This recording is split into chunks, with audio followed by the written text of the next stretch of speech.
मी मालवणला जाऊन आलो।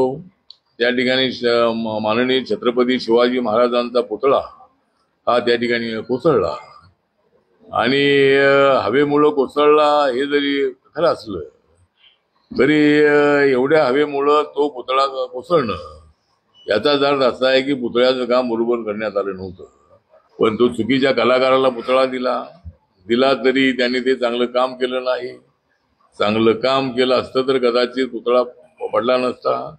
त्या पुतळ्याला बसवताना तो योग्य पद्धतीने बसवण्यात आला नाही।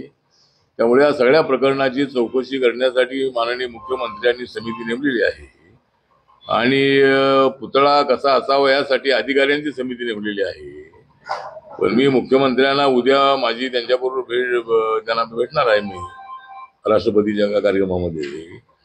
तेवढ्याला त्यांना सांगणार आहे की एक समिती अशी असावी ज्याच्यामध्ये सत्ताधारी पक्ष, नंतर विरोधी पक्ष आणि काही एक्सपर्ट जे लोक आहे अशा एक्सपर्ट लोकांना घेऊन एक समिती बनवावी आणि पुतळा कसा असावा, किती फुटाचा असावा, कसा पुतळा असावा या सगळ्या बाबींचा अभ्यास करणारी एक समिती नेमावी अशी माझी त्या संबंधात सूचना आहे।